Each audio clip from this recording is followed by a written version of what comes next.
Book supernatural, इसका हिंदी में अनुवाद है अलौकिक। अध्याय 86, स्वर्गदूतों का दर्शन। 1962 के अक्टूबर में एक सुबह विलियम ब्रनम ने यह सोचकर अपने काम वाले कपड़े पहने कि बाहर आंगन में खड़ी अपनी कार को धो लेंगे। उन्होंने एक बाल्टी और स्पंज उठाया और अभी सामने वाले दरवाजे के हत्थे पर अपना हाथ रखा ही था कि मीडा किचन से बाहर निकल कर आई।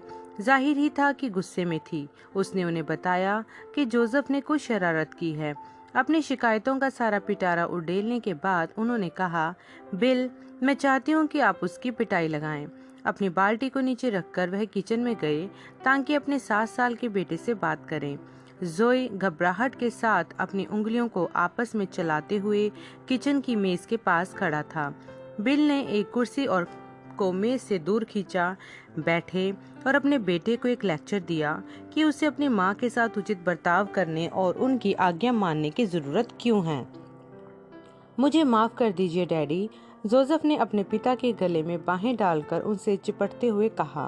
प्लीज मेरी पिटाई मत कीजिए। ओह अच्छा, ठीक है जोई, मैं इस बार तुम्हें छोड़ देता हूँ, लेकिन दोबारा मत करना। मैं नहीं करूँगा डैडी, मैं वायदा करता हूँ। बिल मीडा को ढूंढने चले गए ताकि उन्हें बता सकें कि जोसेफ ने माफी मांग ली है। उन्होंने स्वयं को उन लोगों के बेडरूम में बंद कर रखा था। बिल ने दरवाजे पर खटखटाया। उन्होंने उसे खोला और पूछा, क्या आपने उसकी पिटाई लगाई? जब उन्होंने उसे बताया कि क्यों नहीं लगाई, उनका गुस्सा भड़क गया। वह मुझसे भी वही बोलता है, फिर वह वापस जाकर वही काम दोबारा करता है। यह बहुत ही खिसियाहट दिलाने वाला है प्रिय, क्योंकि उसने उस तरह से पश्चाताप कर लिया है। मैं उसकी पिटाई नहीं कर सका। वह इसलिए क्योंकि आपको मेरी तरह उसे हर रोज झेलना नहीं पड़ता है। आप तो हमेशा बाहर ही गए होते हैं। उसने उनके चेहरे पर ही दरवाजा जोर से बंद कर दिया और लॉक कर दिया। मुझे नहीं लगता कि वास्तव में उसका यही मतलब था, उन्होंने सोचा, यह जानते हुए कि वह एक कोमल स्वभाव की महिला है, जैसा कि वह सामान्यतः होती है। पिछले 20 सालों के दौरान जब से उन लोगों की शादी हुई थी, मीडा ने कभी उनसे एक बार भी गुस्से में एक शब्द भी बात नहीं की थी। पिछले कुछ दिनों से वह कुछ घबराई हुई सी प्रतीत हो रही थी, क्योंकि अब वह 43 वर्ष की हो गई थी। बिल सोचने लगे कि कहीं यह घबराहट रजोनिर्वित के कारण होने वाले हार्मोनों के बदलावों के कारण तो नहीं हो रहे हैं। अपनी बाल्टी को लेकर बाहर जाते हुए उन्होंने उसे साबुन के पानी के भरा और अपने स्टेशन वैगन के सामने वाले हिस्से पर से चिपके हुए मरे कीड़े साफ करने लगे। जब वे छत को धो रहे थे, उन्होंने किसी को कहते हुए सुना, मीडा से गिनती 12 पढ़ने को बोलो। उन्होंने चारों ओर देखा। बाहर आंगन में उनके अलावा कोई और नहीं था। यह सोचकर कि जरूरत यह उनकी कल्पना ही होगी, वे अपने काम में फिर से लग गए। फिर से उन्होंने किसी को यह कहते हुए सुना, उससे कहो कि गिनती का अध्याय 12 पढ़े। वह रुक गए और फिर अपनी छत धोने में लग गए, लेकिन अब उनका मन अपने चारों ओर की चीजों के लिए चैतन्य था। तीसरी बार फिर उन्होंने उसी आवाज को अपनी आज्ञा दोहराते हुए सुना। वह हवा से आती प्रतीत होती थी, कहीं उनके घर के पास एक पेड़ के आसपास से। धुलाई के कपड़े को अपनी कार की छत पर ही छोड़कर वह घर के अंदर गए, अपनी बाइबल उठाई और गिनती का अध्याय 12 पढ़ने लगे। उसमें बताया गया था कि मरियम के साथ क्या हुआ था जब उसने मूसा की एक कूशी स्त्री से शादी करने के कारण आलोचना की थी। उसके द्वारा मूसा की आलोचना करने ने खुदा को इतना क्रोधित कर दिया था कि उन्होंने शैतान को यह अनुमति दे दी थी कि मरियम को कोढ़ से पीड़ित कर दे। जब मूसा ने अपनी बहन के लिए प्रार्थना की, तब 7 दिनों के बाद प्रभु ने उसे चंगा किया। अपनी बाइबल को लेकर बिल हॉल से होकर अपने बेडरूम के दरवाजे पर पहुंचे। उन्हें उनकी सिलाई की मशीन के चलने की आवाज सुनाई दे रही थी। जब उन्होंने दरवाजे की नोब को खोलने का प्रयास किया तो वह अभी भी अंदर से बंद था। उन्होंने खटखटाया और उनका नाम पुकारा। आपको क्या चाहिए? उन्होंने सख्ती से पूछा। प्रिय, मुझे अंदर आने दो। मेरे पास तुम्हारे लिए प्रभु की ओर से एक वचन है। इन्हें दरवाजे का लॉक खुलने की आवाज सुनाई दी, लेकिन उन्होंने दरवाजा नहीं खोला। बिल ने कुछ पल इंतजार किया, फिर दरवाजा खोला और कमरे में चले आए। उनकी पत्नी अपनी सिलाई की मशीन के पीछे बैठी थी, सुई में धागा लगा रही थी। मीडा, तुम जानते हो कि मैं तुमसे प्यार करता हूँ, लेकिन खुदा को वह पसंद नहीं आया जो तुमने मुझसे बोला। मैं जब कार धो रहा था, उन्होंने मुझसे कहा कि तुमसे गिनती का अध्याय 12 पढ़ने को बोलूं। इन्होंने उनको अपनी बाइबल थमाई और उन्होंने बोल बोल कर उस अध्याय को पढ़ना शुरू किया। वहां पर जिस सख्त भाषा में लिखित था उससे वह डर गई। सच तो यह है कि दोनों ही डर गए। वह जोर जोर से एकदम खुलकर माफी मांगने लगी और दोनों ने एक साथ घुटनों पर आकर खुदा से दया की गुहार लगाना शुरू कर दिया। 2 दिन बाद मीरा को अपनी कमर में बाईं तरफ काफी दर्द होने लगा। जब उन्होंने अपने पति को यह बताया तो इन्होंने उनका दायां हाथ अपने बाएं हाथ से पकड़ा कि देखें कि अपने खास वरदान के इस्तेमाल से कुछ पता लगा लेकिन क्या गड़बड़ी है। इन्हें वही जानी पहचानी रसोली उनकी बाईं अंडाशय पर महसूस हुई। जानी पहचानी इसलिए क्योंकि इन्होंने उसे 1949 में पहली बार पता लगाया था, लेकिन अब जो कंपन उसमें से आ रहे थे वे ध्यान देने लायक रूप से अधिक तीव्र थे। जब दर्द बना ही रहा तो फिर वह अपने डॉक्टर को दिखाने गई। उसने उन्हें लुईविल में एक स्त्री रोग विशेषज्ञ के पास भेज दिया, जिसने बिल की रोग पहचान की पुष्टि कर दी। चिकित्सीय जांचों ने दर्शाया कि मीडा को बाएं अंडाशय पर एक रसोली पनप रही है, जिसका आकार इस समय एक अखरोट के गोले के बराबर है। इस समय तक तो स्त्री रोग विशेषज्ञ बिल्कुल ही चिंतित नहीं था। एक रसोली सामान्य भाषा में समझे तो एक बंद थैली या झोली होती है जिसके अंदर कोई द्रव भरा होता है। यह अर्ध ठोस पदार्थ भरा होता है। ज्यादातर रसोलियां अहानिकारक होती हैं। कभी कभार ही कोई रसोली होती है जो संक्रमित हो जाती है और समस्या उत्पन्न करने लगती हैं, या कभी कभी वे कैंसर युक्त हो जाती हैं। स्त्री रोग विशेषज्ञ ने सलाह दी कि मीडा को कुछ महीने इंतजार करके देखना चाहिए कि यह वाली क्या करती है। यह अपने आप ही कम भी हो सकती है। 14 अक्टूबर 1962 की सुबह विलियम ब्रनम ने प्रचार किया एक सिद्ध मनुष्य का डील डोल, जिसे उन्होंने शीर्षक के रूप में इस्तेमाल किया और इफिसियों 4:11 से 15 से अपना वचन लेख उठाया था। उन्होंने इसे अच्छे चरित्र की 8 गुना विशेषताओं के साथ जोड़ा, जिन्हें दूसरा पत्रस 1:1 से 8 में सूचीबद्ध किया गया है। विश्वास, सामर्थ्य, ज्ञान, संयम, धीरज, खुदायत, भाईचारे की प्रीति और प्रेम।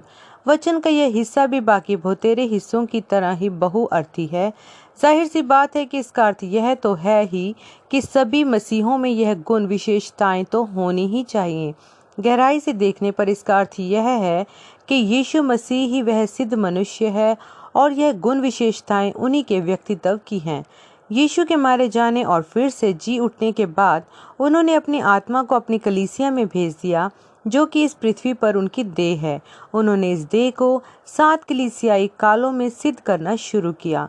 पहले युग में अपने वचन में विश्वास स्थापित करने के द्वारा और फिर दूसरे काल में आगे बढ़कर सामर्थ्य में ले आए और उसी प्रकार आगे। और बिल ने इसे एक श्याम पट पर एक 8 स्तरों के पिरामिड का चित्र बनाकर समझाया।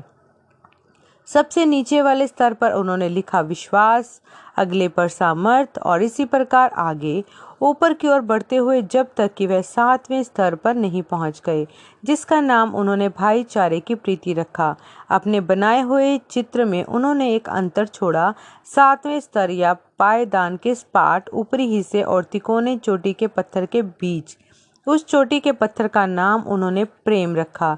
ये चोटी का पत्थर स्वयं यीशु मसीह को प्रदर्शित करता है, जो कलीसिया का सिर है, जो रैप्चर के समय अपनी देह के साथ आकर एक हो जाएगा।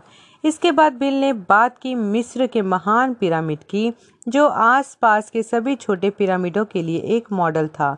छोटे पिरामिडों से भिन्न इस महान पिरामिड में कोई भी राजा कभी भी गाड़ा नहीं गया था। हनोक, जो कि एक नबी था, उसने इस महान पिरामिड को बनाया था। सभी युगों के दौरान यह चिन्हित करने के लिए कि खुदा एक छुड़ाने वाले अर्थात उद्धारकर्ता और राजा को किसी दिन भेजेंगे। यह तब हुआ जब यीशु मसीह आए थे। उस महान पिरामिड के अंदर ठीक बीचों बीच एक राजा का कक्ष है। जो कि तभी से खाली है जिस दिन बनाकर तैयार किया गया था, जो ईस्टर की सुबह यीशु की खाली कब्र को दर्शाता था। महान पिरामिड ऊपर से सपाट है, उस पर चोटी का पत्थर कभी रखा ही नहीं गया था। किसी तरह से उसके निर्माण के समय चोटी का पत्थर अस्वीकृत कर दिया गया था। राजा दाऊद ने इस पत्थर के बारे में बोला और आगे चलकर यीशु ने दाऊद का हवाला दिया। राजमिस्त्रियों ने जिस पत्थर को निकम्मा ठहराया था, वही कोने का सिरा हो गया है। यह तो यहोवा की ओर से हुआ है, यह हमारी दृष्टि से अद्भुत है। भजन संहिता 118:22, मत्ती 21:42, मरकुस 12:10, लूका 20:17। उन्होंने इसी बात पर ध्यान दिलाया कि पिरामिड ही एकमात्र ऐसी इमारत होती है जिसमें नींव के कोने का पत्थर और चोटी का पत्थर दोनों ही एक आकार के होते हैं, जो यह चिन्हित करता है कि यीशु मसीह ने ही अपनी कलीसिया को शुरू किया है और वही इसे पूरा भी करेंगे। 1962 के नवंबर में वह सरकारी टैक्स वाला मुकदमा, जिसने बिल को कई वर्षों से परेशान कर रखा था, अपने अंत पर पहुंच गया। श्रीमान ऑबर्सन, जो बिल के वकील थे, उन्होंने इन्हें फोन किया और कहा कि आंतरिक राजस्व सेवा विभाग ने एक समझौते का प्रस्ताव रखा है। बिल अपनी कार से वकील के ऑफिस पहुंचे ताकि सरकार के प्रस्ताव को सुन सकें। जो उन्हें सुनने को मिला उसने उनको मौत की हद तक डरा दिया। IRS के वकील का कहना था कि सरकार इसे निपटाना चाहती है। $15,000 पिछले टैक्सों के रूप में, साथ में $10,000 जुर्माना। इसमें वकीलों की फीस अलग से जुड़ेगी, जो होगी $15,000, और यह सब कुछ जोड़कर बिल को $40,000 का भुगतान करना होगा। मुझे बस गोली मार दो और मामला निपटा दो, बिल ने कहा। मेरे पास बैंक में केवल $75 हैं। मैं $40,000 कहाँ से ला कर दूंगा? मैं ये किसी से उधार भी नहीं ले सकता, क्योंकि मेरे पास गिरवी रखने को कुछ भी नहीं है, और यदि मैं यह पैसा कहीं से उधार ले भी लूं तो मैं इसे चुकाऊंगा कैसे? मेरा वेतन केवल $100 प्रति सप्ताह है। नहीं, मैं इसमें बिल्कुल भी सहमत नहीं हूँ। यदि वह पैसा मैंने लिया होता तो मैं उसे चुकाने की अपनी सबसे अच्छी कोशिश करता, लेकिन वह पैसा मैंने लिया ही नहीं है। वह मुझ पर दोष क्यों नहीं लगाते? यदि मैं कसूरवार हूँ तो उन्हें दर्जन भर वर्ष लग गए हैं क्योंकि करते हुए, पर उन्हें ऐसा करने का एक भी कारण नहीं मिला है। नहीं, मैं उन्हें कोई पैसा नहीं दूंगा जब तक कि यह साबित न हो जाए कि मैं उन करों का देनदार हूँ। श्रीमान ऑबर्सन बिल को जल्दी से एक दूसरे कमरे में ले गए और उनसे अकेले में बातचीत करने लगे। भाई ब्रैनम, यदि हम इनका प्रस्ताव स्वीकार नहीं करेंगे तो वह आप पर मुकदमा चलाएंगे। वह सारा धन जो लोगों ने आपकी सभाओं के लिए दान दिया था, IRS यह दावा करेगा कि धन आपका अपना हो गया था जब आपने उन चेकों पर हस्ताक्षर किए थे। यह भी सच है कि हम यह साबित कर देंगे कि उसका प्रत्येक $1 ब्रनम टैबरनेकल के बैंक खाते में गया और सभाओं के खर्चों और चर्च के बाकी न्यायोचित खर्चों के लिए ही इस्तेमाल किया गया है। चूंकि आपने कोई भी धन अपने ऊपर खर्च नहीं किया है, हमारे पास 99% संभावना होगी अदालत में जीत जाने की। मगर जब हम यह साबित कर देंगे कि यह सभी अनचाहे दान थे, तब फिर शायद IRS हमसे किसी प्रकार का उपहार पर टैक्स लगा दे। अब यह समझा जा सकता है कि यह मुकदमा फिर अगले 5 सालों तक खींचेगा, और इसका कानूनी खर्चा तो इस समझौते की राशि जो इन्होंने प्रस्तावित की है, $25,000 कहीं कम है उसे $3,55,000 की धनराशि से जो यह पहले लगा रहे थे। मेरे अच्छे नाम का क्या होगा? क्या मुझे उसके मूल्य के बारे में नहीं सोचना चाहिए? भाई ब्रैनम, सरकारी वकीलों को आपके विरोध में बोलने के लिए कुछ भी नहीं मिला है। आपका जीवन तो उदाहरणात्मक रहा है, लेकिन जैसे ही यह मुकदमा शुरू होगा, अखबार पहले पन्नों की सुर्खियों में इसे छापेंगे और आपके नाम पर नीली कालिख पोत देंगे। जब मुकदमा समाप्त होगा और आप निर्दोष साबित होंगे तो वह इसे 12वें पन्ने पर एक छोटे से लेख में छापेंगे। अधिकतर लोगों को आपके निर्दोष करार दिए जाने के बारे में पता भी नहीं चलेगा। तब तक आपकी प्रतिष्ठा को नुकसान पहुंच चुका होगा। मेरी तो यह सलाह है कि आप इनका प्रस्ताव मान लीजिए। बिल अपने वकील के ऑफिस से असहमत अवस्था में निकले। जब वे अपने घर पर पहुंचे तो उन्होंने अपनी पत्नी से कहा, बच्चों के चेहरे धुलवाओ और अपने सारे कपड़े बांध लो, हम यहाँ से जा रहे हैं। इससे पहले कि मैं सरकार को वह धन चुकाऊं जिसका मैं देनदार नहीं हूँ, मैं जीवन भर एक खाना बदोश बनकर रहूंगा। मीडा ने थोड़ी देर इंतजार किया जब तक उनके पति शांत ना हो गए। फिर वे चलते हुए उनकी कुर्सी के पास गई जहाँ वे बैठे हुए थे। उनके कंधों पर अपनी बाँह रखी और कोमलता से कहा, क्या भाग जाने से कोई काम बनेगा? मीडा, हर चीज उल्ट पुल्ट की गई प्रतीत होती है। मैंने अपने जीवन भर लोगों को सिखाया है कि अपने कर चुकाएं और ईमानदारी और सज्जनता से जिएं। यह सरकार मेरे पीछे क्यों पड़ गई है? बिल, क्या आपने खुदा से पूछा कि वे क्या चाहते हैं कि आप इस सरकारी प्रस्ताव का क्या करें? अच्छा, उन्होंने झिझकते हुए कहा, मुझे लगता है मुझे इसके लिए कम से कम प्रार्थना तो करनी ही चाहिए। वे अपने डेन रूम में चले गए, अपनी मेज के पीछे जाकर बैठ गए और प्रार्थना करने लगे। जल्दी ही एक दिलचस्प विचार उनके पास आया। बाइबल में लगभग प्रत्येक वह व्यक्ति जिसे एक आत्मिक कार्यावस्था में बुलाया गया था, यदि शैतान उसे किसी नैतिक मामले में गिरा नहीं पाया तो शैतान ने सरकार का इस्तेमाल किया था उसे हानि पहुंचाने के लिए। उनके मन में कई उदाहरण गुजर गए। मूसा, डैनियल, यिर्मयाह, यूहन्ना बपतिस्मा देने वाला, यीशु मसीह, पतरस, पौलुस, प्रकाशित वाक्य लिखने वाला यूहन्ना, जिनमें से प्रत्येक को सरकार ने या तो कैद खाने में डाला था या फिर मार डाला था। और सूची बढ़ती ही गई। बिल ने प्रार्थना की, प्रभु मुझे क्या करना चाहिए? अपने वचन से मुझे उत्तर दीजिए। जैसे ही उन्होंने यह प्रार्थना की, खुदा ने उन्हें बाइबल की एक कहानी याद दिलाई जो यहाँ लागू होती प्रतीत होती थी। एक दिन यीशु से पूछा गया था कि वह और उसके चेले क्या मंदिर का वार्षिक कर देते हैं। यीशु ने पतरस से कहा, असल में तो हमें इस कर से छूट मिली हुई है, फिर भी ताकि हम उन्हें ठोकर न खिलाएं, झील पर जा और कांटा डाल। जो मछली तू पकड़ेगा उसके मुंह में एक सिक्का होगा, उस सिक्के को लाकर हम लोगों का कर चुका दे। मत्ती 17:24-27। बिल ने सोचा, यह तो सच है प्रभु, आपके पास तो मछली वाले बैंक दुनिया भर में हैं। मुझे भी दिखाएं कि मुझे वह धन कहाँ से मिलेगा और मैं सरकार को वह रकम चुका दूंगा जो उन्हें चाहिए।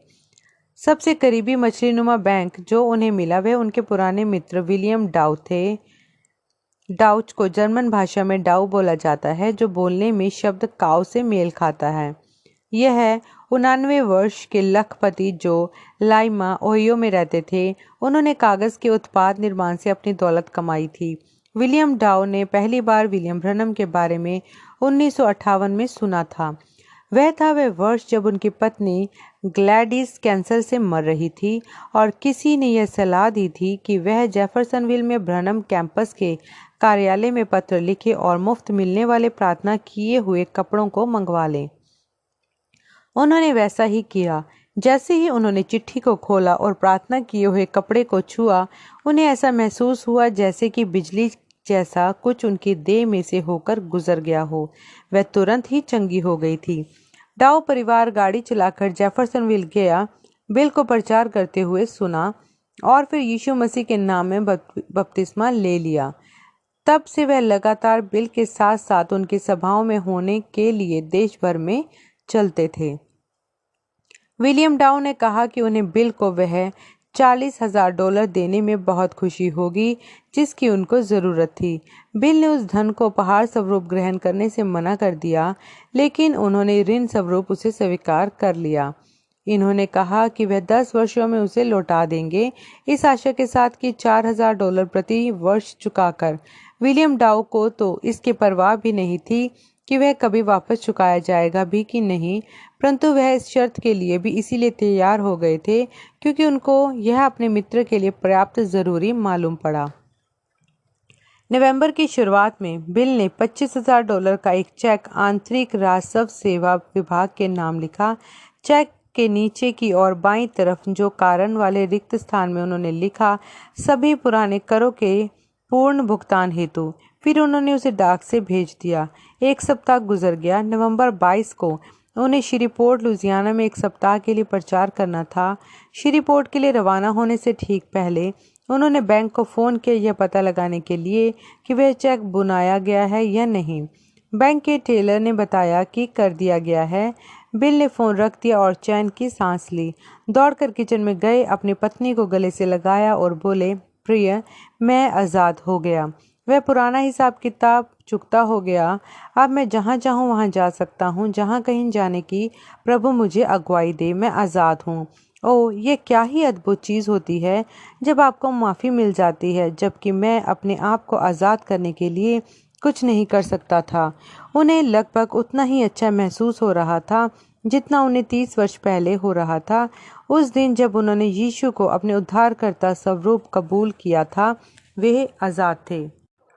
1962 के दिसंबर में एक दिन श्रीमती स्टेफी, जो लगातार ब्रनम टैबरनेकल की सभाओं में आया करती थी, प्रार्थना करवाने के लिए बिल के घर आई। अगले दिन लुईविल में उनका ऑपरेशन होना था और वह उस ऑपरेशन के नतीजे को लेकर चिंतित थी। एक स्वप्न जो उन्होंने पहले देखा था, उसे लेकर भी वह परेशान थी। उन्होंने कहा, मैंने स्वप्न देखा कि मैं एक पश्चिमी चारागाह में चलती जा रही हूँ और मैंने देखा कि एक बूढ़ा सा आदमी एक पहाड़ी चोटी पर खड़ा है। उसके सफ़ेद बाल हैं और एक लंबी दाढ़ी है और उसने एक सफ़ेद अंगरखा पहना हुआ है जो हवा के साथ लहरा रहा है।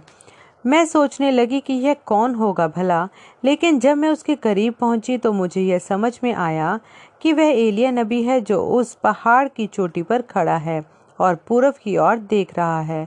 मैंने फैसला किया कि मुझे उससे मुलाकात करनी है, सो मैं दौड़कर उस पहाड़ पर चढ़ गई और उसके पैरों पर गिर गई। उसने बोला, आपको क्या चाहिए बहन स्टेफी? भाई ब्रनम, वह आवाज़ तो आपकी आवाज़ थी। जब मैंने ऊपर देखा तो वह तो आप थे जो वहाँ खड़े थे। श्रीमती स्टेफी का स्वप्न बिल के लिए अचंभे का कारण नहीं था। इससे पहले उन्होंने इसे इनको बताया होता, वह इसी चीज़ को एक दर्शन में देख चुके थे। हमेशा ही यह ऐसे ही होता था जब खुदा उन्हें किसी और के स्वप्न का अनुवाद करने के लिए इस्तेमाल करते थे। हालांकि बिल जानते थे कि श्रीमती स्टेफी के स्वप्न का अनुवाद क्या है। उन्होंने उस समय स्वयं अपने तक ही सीमित रखा। वे एक नमूने का हिस्सा बनता नजर आता था। पिछले 2 वर्षों के दौरान 5 और लोगों ने उन्हें बताया था कि वे इनको स्वप्न में देख चुके हैं। पहले स्वप्न भिन्न था, लेकिन उन सभी में कुछ कुछ बातें थीं जो समान थी। एक बात तो यही थी कि उन सभी सपनों में वे पश्चिम में थे। लगता था कि खुदा उनसे घुमा कर बात कर रहे थे। उन्हें किसी चीज़ के लिए तैयार कर रहे थे। वे अभी तक सारे तारों को एक साथ जोड़ नहीं पाए थे एक पूरी तस्वीर में, और यह बात उन्हें परेशान कर रही थी। अगले दिन वे पुल पार करके लुईविल गए और ऑपरेशन के बाद श्रीमती स्टेफी से मुलाकात की। अभी तक दिसंबर के मौसम में हल्का ही रहा था। आज तापमान बर्फ जमने वाले तापमान से नीचे गिर गया था और बादलों की एक भूरी चादर शहर के ऊपर तनी हुई थी जो बर्फबारी का अंदेशा दे रही थी। जब वे वापस लौटकर घर पहुंचे, उन्होंने देखा कि सर्वेक्षण करने वाले का एक खूंटा जमीन में गाड़ा हुआ था। उनके अहाते में प्रवेश द्वार के किनारे पर लगे पिरामिड के आकार वाले पत्थरों से बने खंभों में से एक के पास एक सर्वेक्षण करने वाला झुंड सड़क पर थोड़ा आगे को काम कर रहा था। एक पारगमन के आर पार नाप लेकर जमीन में और लकड़ी के खूंटे ठोक रहे थे। बिल चलते हुए वहां पहुंचे और उनके प्रमुख से पूछा कि उन लोगों की क्या करने की योजना है। श्रीमान गोयन ने एक शहरी नक्शा खोलकर बिल को दिखाया कि किस तरह से वह लोग अगले वर्षों तक उस सड़क को और चौड़ा करने जा रहे हैं। बिल वापस अपने घर लौट गए। जैसे ही वे दरवाजे के अंदर घुसे, मीडा ने उनसे कहा कि उन्हें राशन की दुकान तक खरीदारी करने को ले चले। वे लोग अपनी स्टेशन वैगन में चढ़े और यूइंग लेन में गाड़ी उल्टी जाकर उस दिशा में मोड़ी जिसमें होकर वह उस सर्वेक्षण करने वालों के झुंड में से होकर गुजरते। अपने पड़ोसियों में से एक रे किंग को सर्वेक्षकों के साथ काम करता देखकर बिल रुके और बात करने के लिए अपनी खिड़की का शीशा उतारा। हे मर्द, उन्होंने कहा, उनके लड़कपन वाले नाम से बुलाते हुए, जरा मुझे उस खूंटे के बारे में बताओ जो तुमने मेरे अहाते के फाटक के पड़ोस में लगाया हुआ है। मैं तो सोचता था कि मेरी जमीन सड़क तक है। बिली नगर सड़क को चौड़ा करना चाहता है। उनके पास रास्ता बनाने का अधिकार है और एक सुविधाधिकार भी है, ठीक उस खूंटे तक जो मैंने वहां पर लगाया है। हर एक वह चीज जो उन खूंटों के अंदर आती है उसे हटाया जाएगा। बाड़े, पेड़, फुटपाथ, हर एक चीज हटेगी। इससे मेरा अहाता भी प्रभावित होता है। मैं अपने पत्थर वाले खंभों को रखना चाहता हूँ। देखता हूँ शायद उन्हें हटाने में मुझे मेरे लिए भाई वुड की सहायता मिल जाए। वे एक पत्थर के राजमिस्त्री हैं। रेकिंग के पास एक भिन्न सुझाव था। जिस ठेकेदार को सड़क बनाने का ठेका मिला है वही सब कुछ हटाने के लिए भी जिम्मेदार है। उसने कहा, आप उसी को क्यों नहीं करने दें। जब बिल गाड़ी बढ़ाकर आगे चलने लगे उन्होंने किंग के सुझाव के बारे में सोचा। किसी कारणवश उन्हें यह जाना पहचाना सा लगा, जैसे वे इस सारे हालात को पहले भी अनुभव कर चुके हैं। जब वे दुकान से लौट कर आए उन्होंने राशन का सामान किचन के स्लैब पर रखा और फिर जल्दी से अपने डेन रूम में पहुंच गए। बुक शेल्फ में से अपनी दर्शनों वाली कॉपी उठाई, पन्ने पलटे, जब तक कि उन्हें वह दर्शन नहीं मिल गया जिसे उन्होंने 1958 की फरवरी में लिखा था। बिल पढ़ने लगे। संरक्षकों का एक खूंटा मेरी जमीन में गड़ा हुआ था। पत्थर मेरे अहाते में रास्ते को रोके पड़े हुए थे। सड़क को खोदने और छीलने वाली गाड़ियां सड़क पर ऊपर नीचे आ रही थी। एक जवान आदमी बुलडोजर चला रहा था जो मेरे सामने वाले अहाते को उखाड़े डाल रहा था। उसकी याद बड़ी तेजी से वापस आ गई। उन्होंने यह दर्शन तब देखा था जब बिली पॉल गाड़ी चलाकर उन्हें वाटरलू, आयोवा में वापस ला रहे थे, एक विश्वास द्वारा चंगाई की सभा से जिसे उनके मित्र जीन नॉर्मन ने आयोजित किया था। उन्हें याद आया कि कैसे उस दर्शन में उन्होंने उस जवान आदमी से सवाल पूछा था जो उनके सामने वाले अहाते को खराब किए जा रहा था। जब उस जवान आदमी ने उनसे बदतमीजी की, बिल ने मुक्का मारकर उसे नीचे गिरा दिया था। उसके बाद प्रभु के दूत ने उन्हें चेताया था कि इसमें मत उलझना। जब तुम अपने आगे वाले अहाते में बाहर वाले फाटक के पास वह खूंटा गड़े हुए देखो तो पश्चिम में चले जाना। अगली चीज जो उन्होंने देखी थी वह उनका परिवार था जो एक बंद वैगन गाड़ी में बैठा हुआ था जो गाड़ी उनके अहाते में खड़ी हुई थी। बिल चालक वाली सीट पर बैठ गए और लगाम उठा ली। जब उन्होंने चमड़े की उन पट्टियों को फटकारा कि घोड़ों को हाँके, वह बंद घोड़ा गाड़ी उनकी यह आधुनिक फोर्ड स्टेशन वैगन बन गई और दर्शन समाप्त हो गया। बिल ने अपनी दर्शन वाली पुस्तिका बंद कर दी। आखिरकार उन 6 सपनों के रंग बिरंगे धागे एक ऐसा नमूना बुनने लगे थे जो उन्हें समझ में आने लगा था। वह सभी पश्चिम की ओर इशारा कर रहे थे। वह खूंटा जो उनके अहाते में अंदर आने वाले रास्ते में गाड़ा हुआ था, जैसा कि इस 5 वर्ष पहले के दर्शन में पहले से बताया गया था। तस्वीर को पूरा करते हुए अपने परिवार को अपने पास इकट्ठा करके बिल ने उन्हें वही दर्शन याद कराया। फिर उन्होंने उन्हें वह खूंटा दिखाया जो उनके सामने वाले अहाते में था और उनसे तैयारी करने को कहा। जल्दी ही वे लोग पश्चिम के लिए रवाना होंगे। अगले दिन उन्होंने जीन नॉर्मन को फ़ोन किया जो कि अब ट्यूसान एरिजोना में रह रहे थे और जीन से कहा कि उनके लिए वहां पर एक मकान या अपार्टमेंट ढूंढ दे जिसे वह किराए पर ले सकें। कुछ दिन के बाद मीरा लुईविल केंटकी में अपने स्त्री रोग विशेषज्ञ के पास गई। उन्हें यह पता चला कि उनकी बाईं अंडाशय पर मौजूद रसोली बढ़कर एक नींबू के बराबर हो गई है। उनके डॉक्टर ने कहा कि इसे ऑपरेशन के द्वारा निकाला जा सकता है। बिल ने इस बात को रखा कि वे ट्यूसान चले जाने की योजना बना रहे हैं जैसे ही जीन नॉर्मन उनके लिए वहां पर रहने की जगह ढूंढ लेंगे। उस स्त्री रोग विशेषज्ञ ने उन्हें एक डॉक्टर स्कॉट के पास भेज दिया जो ट्यूसान में एक स्त्री रोग विशेषज्ञ थे और साथ में ही मीरा के सारे चिकित्सा रिकॉर्ड भी भिजवा दिए। 22 दिसंबर 1962 शनिवार की सुबह लगभग 3 बजे बिल अपने बिस्तर से निकले और एक प्याला पानी पीने के लिए चलते हुए किचन में चले गए। वापस जब वे अपने बिस्तर पर लौट कर आ रहे थे, वे अपने बेटे को देखने गए। जोसेफ ने नींद में अपना कंबल लात मारकर हटा दिया था, सो बिल ने उसे दोबारा उड़ा दिया। फिर वे अपने बिस्तर पर और अपने गरम गरम कंबल में वापस लौट गए। पाँव फटने के आसपास किसी समय उन्हें एक सपना आया जिसमें उन्होंने देखा कि एक विशाल सा आदमी 3 नोकों वाले लाठी लिए हुए है और उसने उससे एक छोटी सी स्त्री को मारकर जमीन पर गिरा दिया। वह आदमी और यह औरत उनके पिता और माता सवरों प्रतीत हो रहे थे, जबकि वह स्त्री जमीन पर पड़े हुए रो रही थी। यह तगड़ा सा आदमी उसके चारों ओर अकड़कर चक्कर लगाने लगा, इस बात से बड़ा गर्व महसूस करते हुए जो उसने किया था। लड़खड़ाते हुए वह स्त्री उठी। फिर से उस आदमी ने उसके सिर पर उस 3 नोकों वाली लाठी से मारा। वह हारी सी हालत में फिर से ढेर हो गई। स्वप्न में बिल यह सब दूर से देख रहे थे। उन्होंने सोचा, मैं इस आदमी को काबू नहीं कर पाऊंगा। यह बहुत विशाल अर्थात तगड़ा है। यदि मामला लड़ाई तक पहुंचा तो मैं जीत नहीं पाऊंगा। फिर भी उसे उसके साथ इस तरह से बदसलूकी करने का कोई अधिकार नहीं है।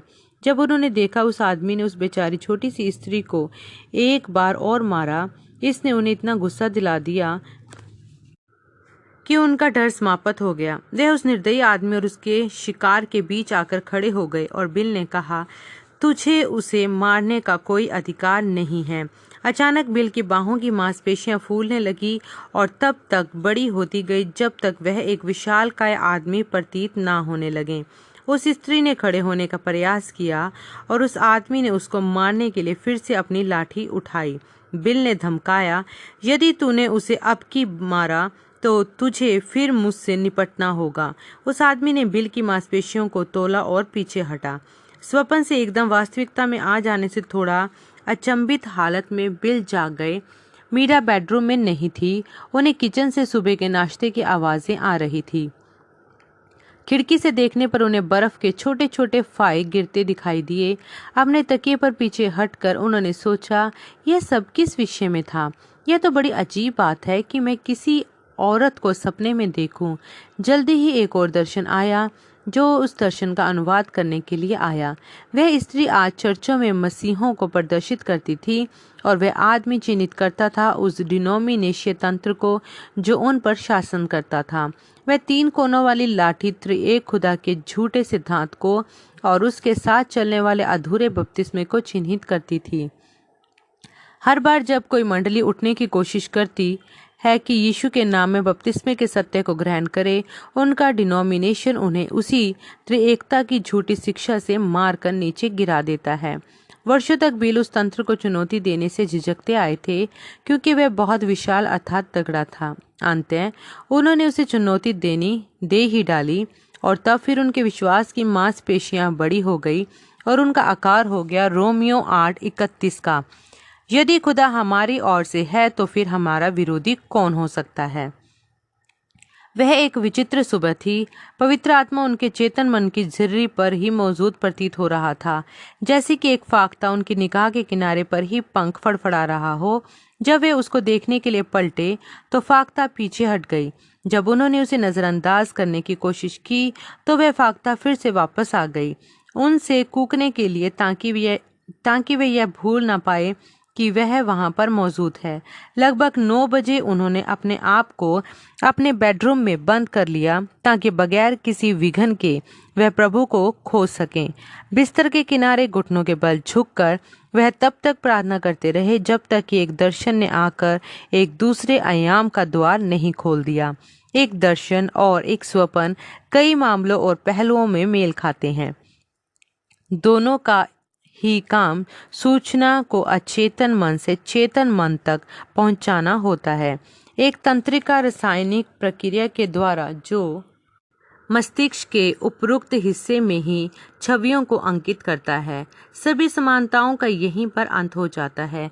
स्वप्न उपोत्पात होते हैं मस्तिष्क के द्वारा उन 10 लाखों बिटों की सूचनाओं की छटाई किए जाने का जिन्हें प्रत्येक दिन इकट्ठा किया जाता है। श्रेणीबद्ध करके कुछ को व्यवस्थित ढंग से रखा जाता है और बाकी को हटा दिया जाता है। कभी कभी खुदा इन छवियों में हेराफेरी करते हैं ताकि एक संदेश को भेज सकें, लेकिन सामान्यतः स्वप्न तो बस सोते समय मस्तिष्क के प्राकृतिक रीति से काम करने के कारण ही आते हैं। इससे विपरीत एक दर्शन तब आता है जब देखने वाला जाग रहा हो।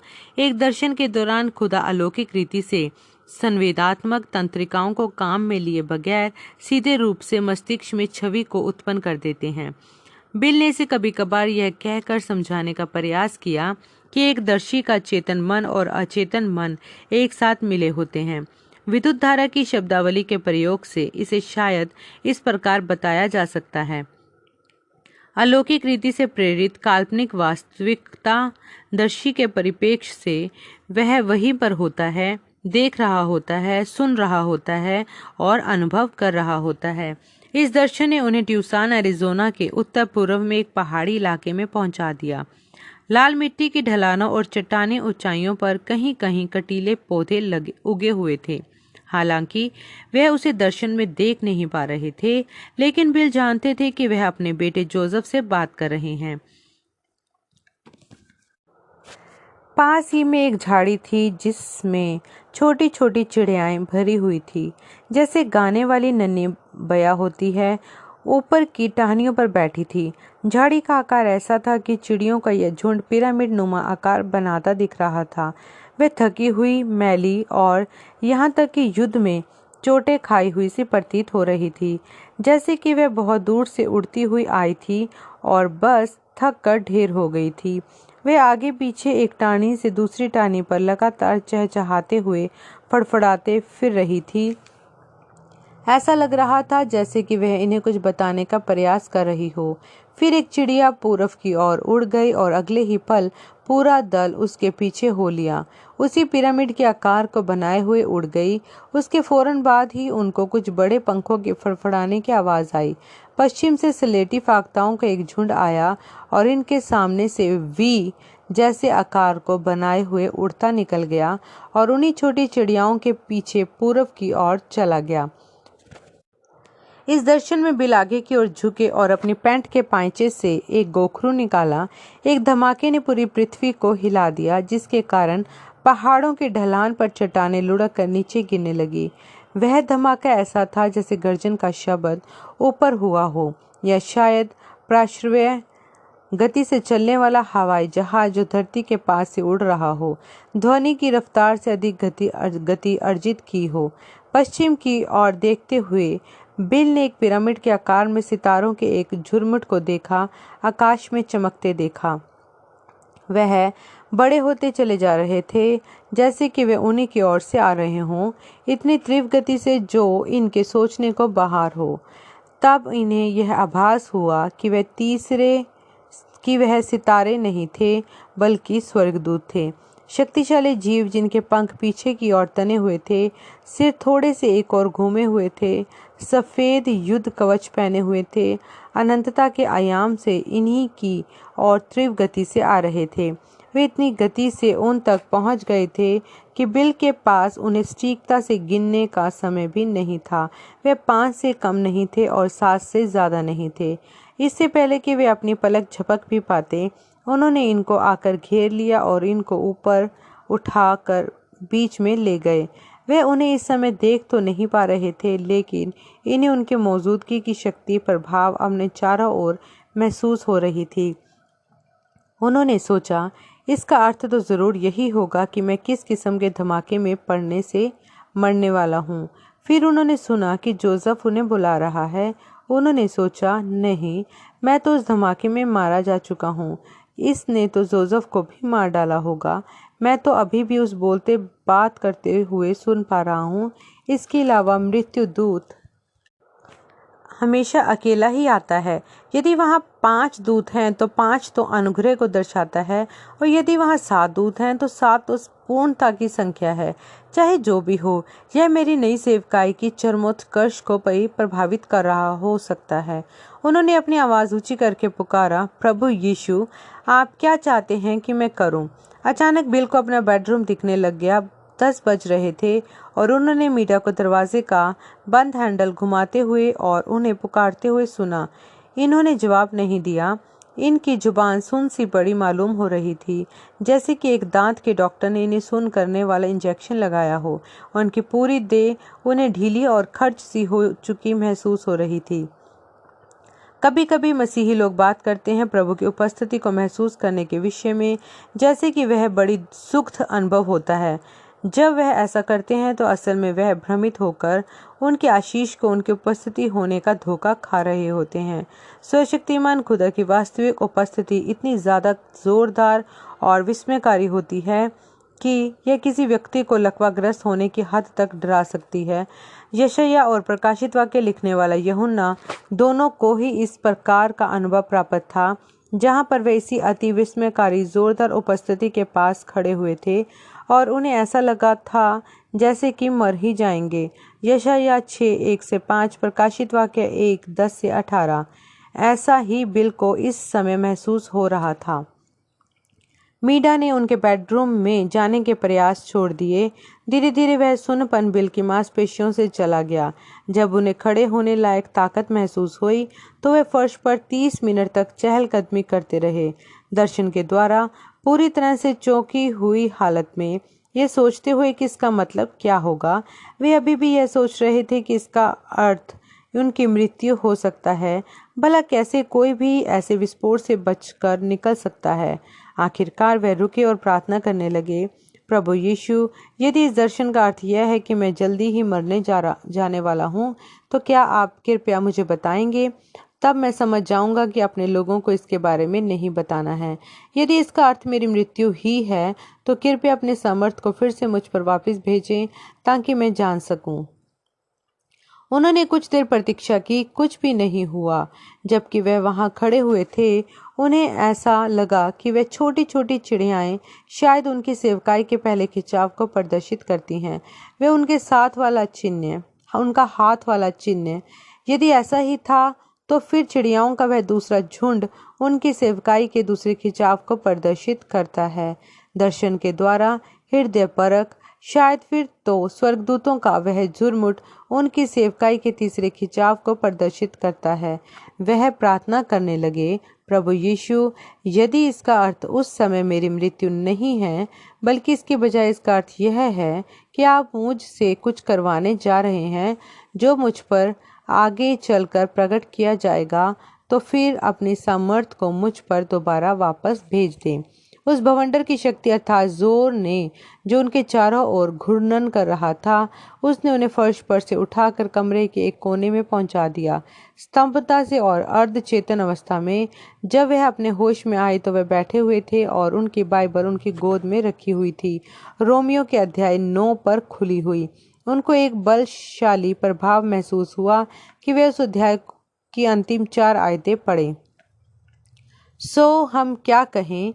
यह कि अन्य जातियों ने जो धार्मिकता की खोज नहीं करते थे, धार्मिकता प्राप्त की, अर्थात उस धार्मिकता को जो विश्वास से है, परंतु इजरायली जो धर्म की व्यवस्था की खोज करते हुए उस व्यवस्था तक नहीं पहुंचे। किस लिए? इसीलिए कि वे विश्वास से नहीं परंतु मानव कर्मों से उसकी खोज करते थे। उन्होंने उस ठोकर के पत्थर पर ठोकर खाई, जैसा लिखा है, देखो मैं सिय्योन में एक ठेस लगने का पत्थर और ठोकर खाने की चट्टान रखता हूँ, और उस पर विश्वास करेंगे वह लज्जित न होगा। अपनी बाइबल को बंद करके वे खड़े हुए और चलते हुए खिड़की पर जा पहुंचे। इस समय तक उनके अहाते में कुछ इंच की गहराई तक बर्फ की तैल लग चुकी थी। अपने हाथों को उठाकर उन्होंने कहा, प्रभु खुदा, यह मेरे लिए एक बहुत ही अजीब दिन है। इन सब चीज़ों का क्या अर्थ है? यदि वचन का यह हिस्सा आपके द्वारा दिया गया है विख्यान है, तो मुझे दोबारा पढ़ने दीजिए। उन्होंने अपनी बाइबल उठाई। उन्होंने उसे अपने दाहिने हाथ वाले अंगूठे की सहायता से अटकल से खोला।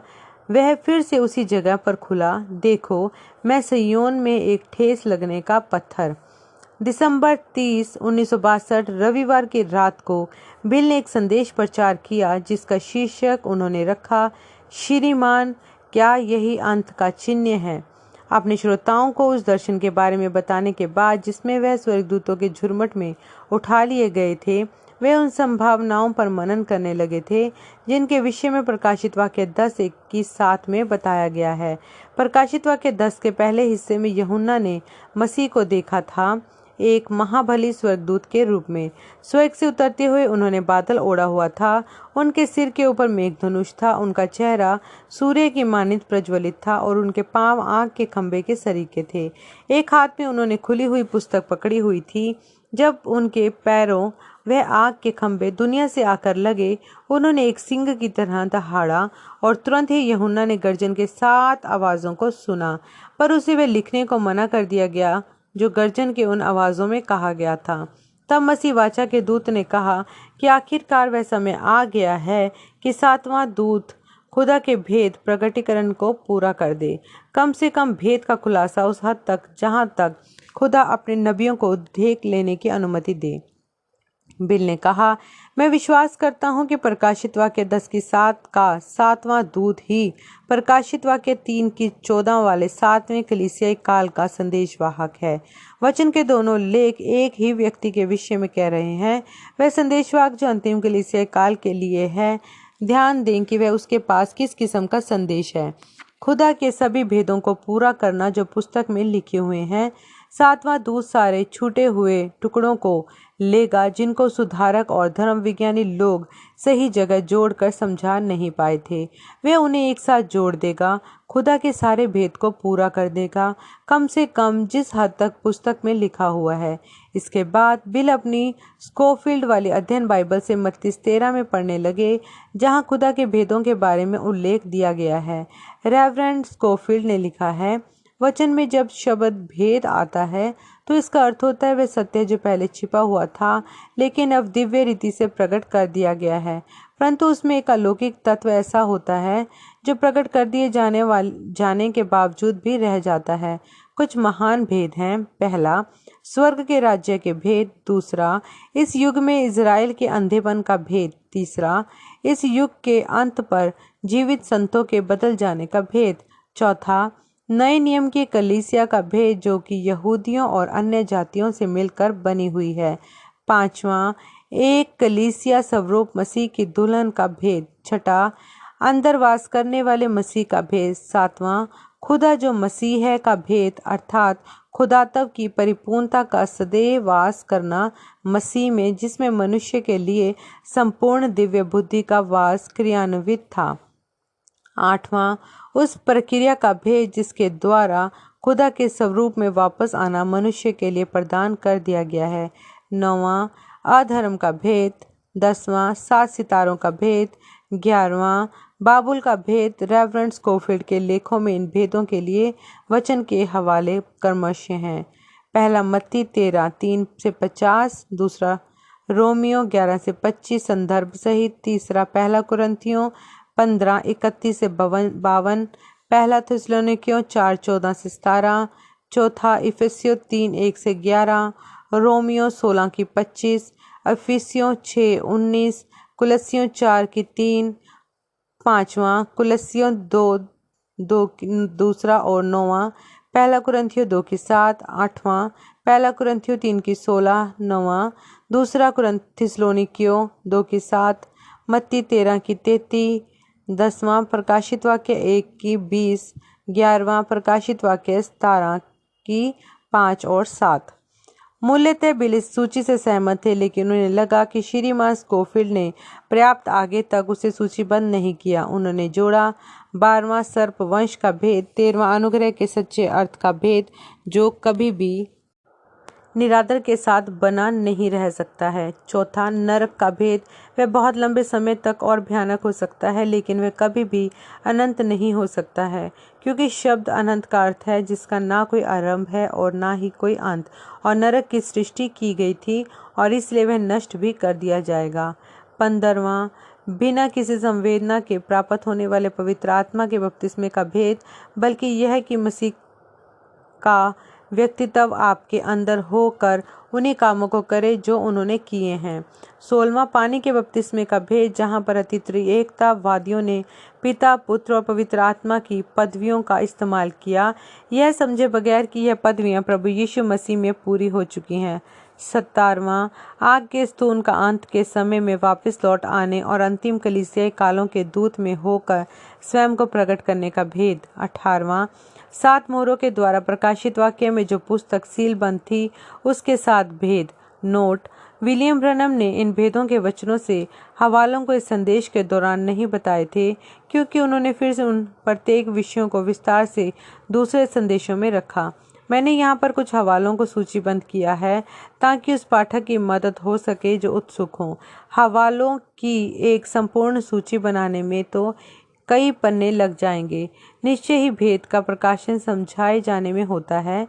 12वां, उत्पत्ति 3:14-15, 13 इफिसियों 2:5 की 9, याकूब 2:18-24, रोमियो 8:28-30, 14।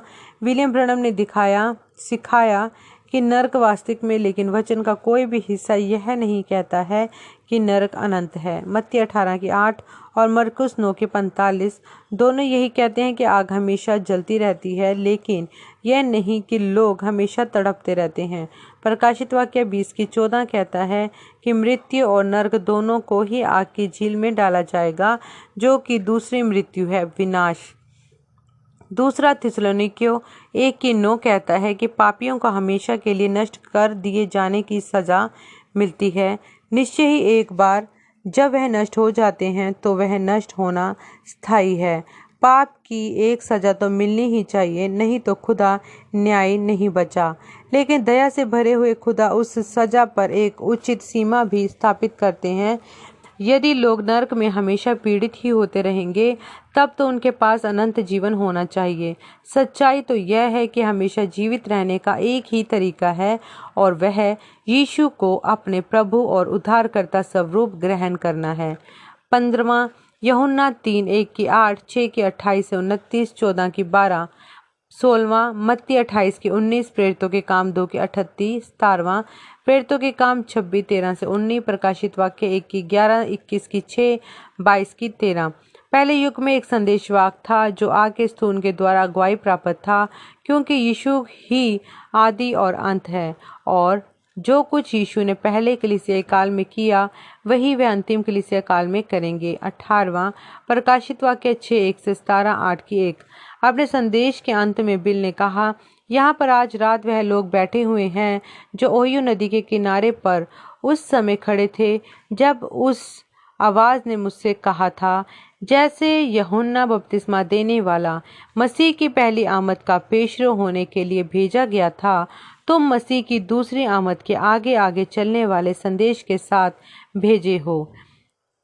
यूहन्ना ने क्या किया था? यूहन्ना ने कहा था, देखो यह है खुदा का मेमना जो दुनिया के पाप को उठाए ले जाता है।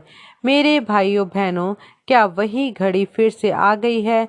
मैं यह नहीं कहता हूँ कि वह आ ही गई है, मैं नहीं जानता, पर मैं तो आपसे पूछ रहा हूँ।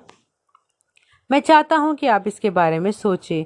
क्या दर्शन में वह धमाका उन सामर्थी चीज़ों को कर देगा जब तक कि खुदा के भेदों को कलीसिया समझ न जाए? क्या यह बच्चों के हृदयों को अपने पितरों की ओर फेर देगा, जैसा कि मलाकी 4 ने नबूवत की थी? क्या यह अंत समय का चिन्ह है श्रीमान?